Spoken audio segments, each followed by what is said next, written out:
வணக்கம். அந்தர்யாமி ஃபவுண்டேஷனில் இருந்து இன்னைக்கு நம்ம ஒரு முக்கியமான, எல்லாருக்கும் ஒரு அவசியமான பதிவு பார்க்க போறோம். நம்மளுடைய வாழ்க்கைய சுகம், துக்கம் 2 பிரிவா இருக்கு. நம்ம வாழ்க்கை சுகமா இருக்கா இல்ல துக்கமா இருக்கா, இதை தீர்மானிக்கிறது எதுன்னு பார்த்தீங்கன்னா நம்மளுடைய கர்மா. இன்னைக்கு நிறைய பேர் பண ரீதியாக, பொருளாதார ரீதியாக கஷ்டப்படுறாங்க. சில பேருக்கு அந்த ஐஸ்வர்யம் நிறைய இருக்கும், ஆனா ஆரோக்கியம் இல்லாம கஷ்டப்படுவாங்க.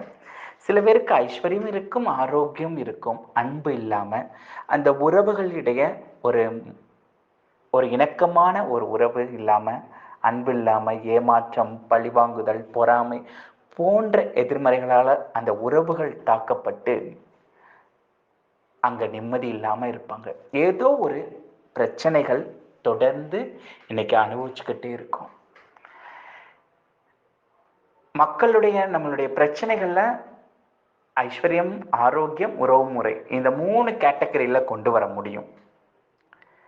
இப்போ நம்மளுக்கு எல்லாம் என்னன்னா, இந்த பிரச்சனைகள் தீர்ந்து நிம்மதியா வாழணும், அவ்வளவுதான்.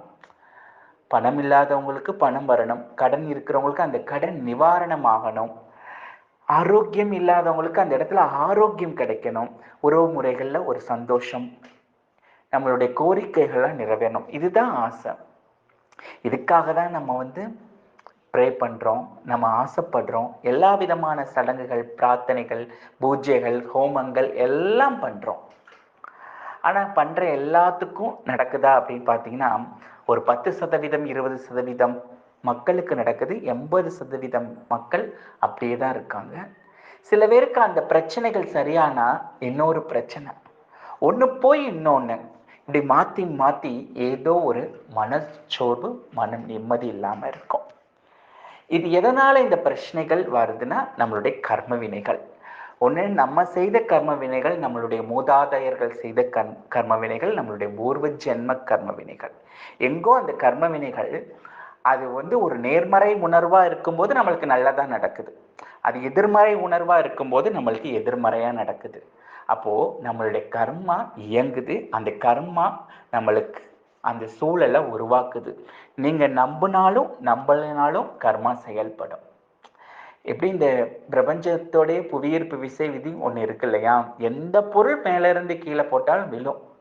ஒரு பக்தன் ஒரு 3வது மாடியிலிருந்து குதிச்சாலும் அடிபடும்.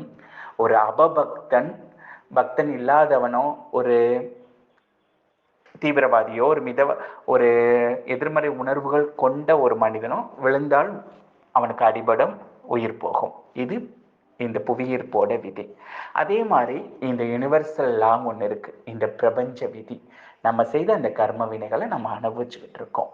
இன்னைக்கு நம்மளுக்கு எந்த விதமான துக்கம் வேணாலும் எடுத்துக்கோங்களேன்.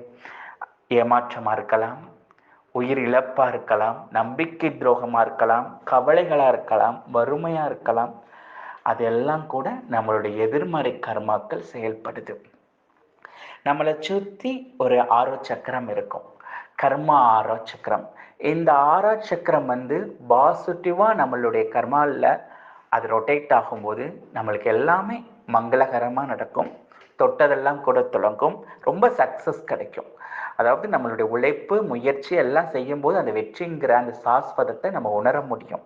சில பேருக்கு நல்ல உழைப்பு போடுவாங்க, நல்ல ஆசை இருக்கும் வாழ்க்கையில ஜெயிக்கணும்.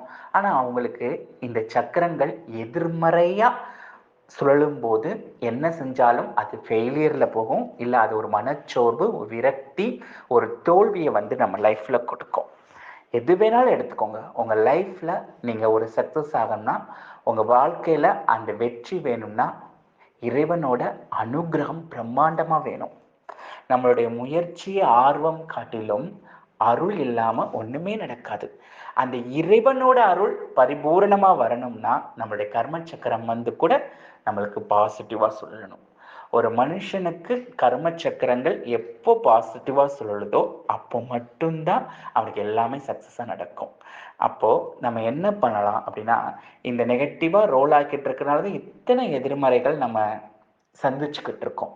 அப்போ நம்மளுடைய எதிர்மறைகள்ல இருந்து விடுதலையாகி நம்மளுடைய கர்மாக்கள் என்ன பண்ணா, என்ன நல்லது இந்த உலகத்துக்கு பண்ணா, இல்லை என்ன இந்த சொசைட்டிக்கு பண்ணா அந்த சக்கரங்கள் பாசிட்டிவா சொல்லணுங்கிறத கண்டுபிடிச்சு அதை உணர்ந்து அது மேல ஒரு கவனம் வைத்து நம்ம அந்த கர்ம சக்கரத்தை மாத்திட்டோம்னா, அது ஒரு பாசிட்டிவா சுழல வச்சிட்டோம்னா, நம்ம லைஃப்ல நம்மளுக்கு என்ன தேவையோ அதை நோக்கி பயணம் செய்ய முடியும்.